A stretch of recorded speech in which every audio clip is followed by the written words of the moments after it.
అమ్మాయిలు ఏమి చేయగలరు, ఏమి చేయలేరనేది సమాజంలో జెండర్ నిర్ణయిస్తుంది. ఈ సామాజిక అంచనాల ఆధారంగా మనం మన నిర్ణయాలను ఎంచుకుంటాము. ఈ మూస పద్ధతులని సవాలు చేసిన కొంతమంది మహిళల గురించి తెలుసుకుందాం. స్త్రీలు బంగారాన్ని ఇష్టపడతారని, ఆభరణాలు వారికి చాలా ముఖ్యమని మనమందరం వింటూ ఉంటాము. కానీ అంజు బాబీ జార్జికి అత్యంత ముఖ్యమైన బంగారం ఆవిడ 2002లో కామన్వెల్త్ గేమ్స్, 2002 మరియు 2006లో ఆసియా క్రీడలు, 2005లో ఆసియా ఛాంపియన్షిప్ క్రీడల్లో సాధించిన బంగారు పతకాలు. ఆమె సాధించిన అర్జున అవార్డు, రాజీవ్ గాంధీ ఖేల్ రత్న అవార్డు మరియు పద్మశ్రీలే ఆవిడ ఆభరణాలు. సరైన అవకాశాలిస్తే ప్రతి అమ్మాయిలో ఇలాంటి విజయం సాధించాలనే సంకల్పం కలిగించవచ్చు. మహిళలు దుస్తులు ధరించడానికి ఇష్టపడతారని, వారికి వారి రూపురేఖలే గర్వకారణమని ఎవరు వినలేదు. అయితే శిరీష బండ్లకి ఆవిడకిష్టమైన దుస్తులు ఆవిడ ఆస్ట్రోనట్ యూనిఫామ్. గుంటూరు నుండి న్యూ మెక్సికో దాకా ఆస్ట్రోనట్ కావాలనే ప్రయాణంలో ఆమె అతి ఇష్టంగా కోరుకున్న దుస్తులు అవి. గత జులైలో బిలియనీర్ రిచర్డ్ బ్రాన్సన్ యొక్క వర్జిన్ గెలాక్టిక్ అంతరిక్ష విమానంలో ప్రయాణించిన బృందంలో ఆమె ఒక సభ్యురాలు. ఓహ్, మహిళలు మాట్లాడటానికి ఇష్టపడతారని మీరు వినే ఉంటారుగా. లక్ష్మీ అగర్వాల్ ఒక యాసిడ్ అటాక్ విక్టిమ్గా తన అనుభవాలను పంచుకొని ఒక మోటివేషనల్ స్పీకర్గా ఒక ప్రజా ఉద్యమాన్ని సృష్టించి యాసిడ్ అమ్మకాలను దేశంలో ఆపుచేశారు.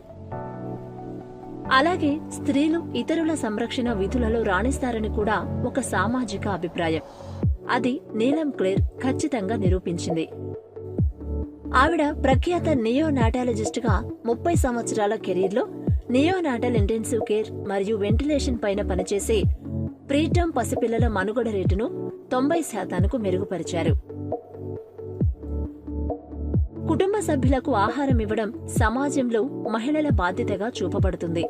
కోరాపుట్ ప్రాంతంలోని గిరిజన రైతులు సేంద్రియ వ్యవసాయాన్ని అవలంబించడంలో కమలా పూజారి కీలక పాత్ర వహించి ఖచ్చితంగా ఆ పని చేశారు. స్త్రీలు పిరికివారని మరియు పోరాటానికి తగరనే అన్న ఆలోచన మాటేంటి? ఎయిర్ వైస్ మార్షల్ సాధన, రియల్ అడ్మిరల్ ఆర్తి మరియు మేజర్ జనరల్ కవితా సహాయ్ మన దేశం యొక్క సాయుధ దళాల త్రిశక్తిగా గుర్తించబడుతున్నారు. మహిళలు ఎక్కువగా వాదిస్తారంటారు. ఇందిరా జైసింగ్ బొంబాయి హైకోర్టు సీనియర్ అడ్వకేట్గా 1986 నుంచి తన వాదంతో మహిళలు, దళితులు మరియు వెనుకబడిన వర్గాలకు న్యాయం కలిగించడానికి కృషి చేస్తున్నారు. మహిళలు బలహీనులు మరియు శక్తిలేని వారని కూడా వింటూ ఉంటాము. 2022 కామన్వెల్త్ గేమ్స్ లో స్వర్ణం గెలవడానికి సాయి ఖోమ్ మీరాబాయి చాను 201 కిలోల బరువెత్తారు. దాని మాటేమిటి?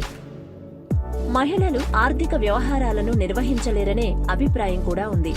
ఈ రోజు మన దేశం యొక్క ఆర్థిక మంత్రి నిర్మలా సీతారామన్ ఒక మహిళ అని మనందరికీ తెలిసినదే కదా. మహిళలు తమంతట తాము దీర్ఘ ప్రయాణం చేయలేరు అన్నది మరో అపోహ. జోయా అగర్వాల్ ఉత్తర ధ్రువం పైన ప్రయాణించిన తొలి భారతీయ మహిళా పైలట్గా ఈ ఆలోచనని ఖండించారు. సరే, మనం ఏమనుకుంటున్నామో మరియు వాస్తవ ప్రపంచంలో ఏమి జరుగుతుందో గమనించాం కదా.